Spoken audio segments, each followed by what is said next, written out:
Whether you have 1 or 100 hydrangeas in your landscape, a bit of spring maintenance will go a long way to produce healthy plants filled with beautiful blooms year after year. Hello fellow gardeners, my name is Amy from Gardening Know-How, and we are going to talk spring care of my favorite flowering shrub. So grab your garden gloves and a few other supplies while you follow our top 5 tips for happy hydrangeas.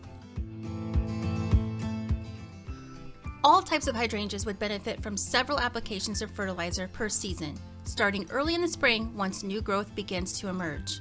A general all-purpose fertilizer works well, but I prefer to use a granular organic fertilizer specifically for acid-loving plants, as it breaks down slowly, providing an even feed.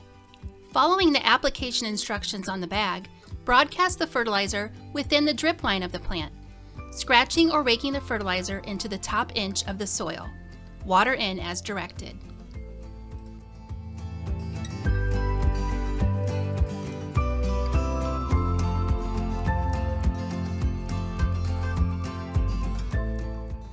Once new growth begins to emerge, you may want to adjust the bloom color of your mophead or lace cap hydrangeas. A soil acidifier such as aluminum sulfate will turn blue hydrangeas darker and turn pink hydrangeas to more of a purple hue. The addition of lime to the soil will lighten the pink color of hydrangeas and possibly revert blue varieties back to pink. So be sure to choose the correct amendment depending on the desired flower color. Apply the product as directed on the package early in the spring once new growth emerges. A second application can be given 1 to 2 months later. While there are around 5 main types of hydrangeas available on the market, these soil amendments will only modify the flower color on Macrophylla and Serrata species of hydrangeas.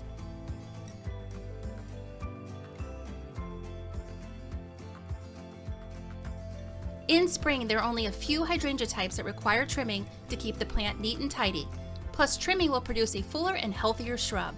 Panicle types, known for their large cone-shaped flowers, usually in white fading to shades of pink, would benefit from the top 1/3 to 1/2 of the shrub cut off. The best time to prune is in early to mid-spring once the first new green growth emerges. They bloom on new growth, assuring you flowers this season even if you make a few mistake cuts. However, I do recommend cutting right above a set of buds. The other hydrangea type that would benefit from spring pruning is Hydrangea arborescens, commonly known as the smooth hydrangea.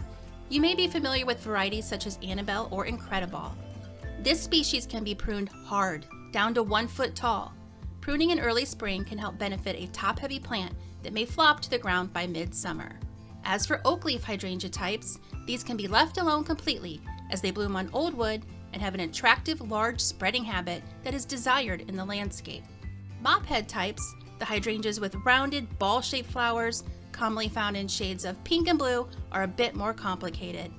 Mostly they bloom on buds formed the previous season, but some newer varieties will bloom on both old wood and new growth.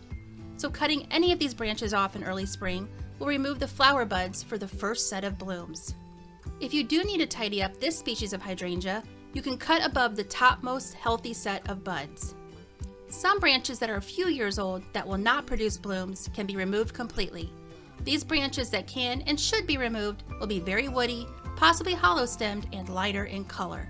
But just as with oak leaf types, this type of hydrangea does not require pruning at all.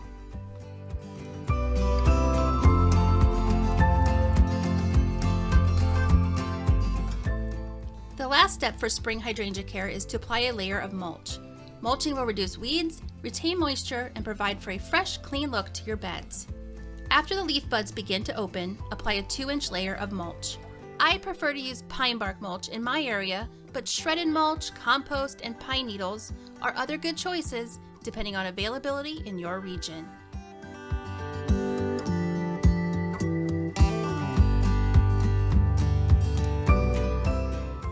Our 5th and final tip is optional.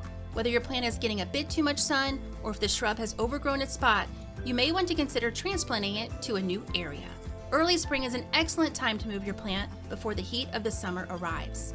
Be sure to dig a hole in the new location first, and if the plant is too big and too cumbersome, you may want to prune it back a bit before moving.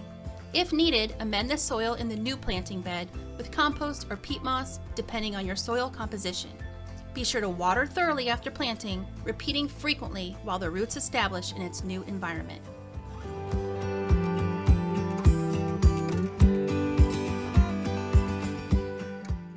If you are looking for more information on the types of hydrangeas discussed in this video, please check for links in the description.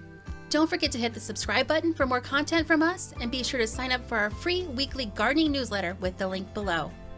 Well, thanks for watching and happy gardening!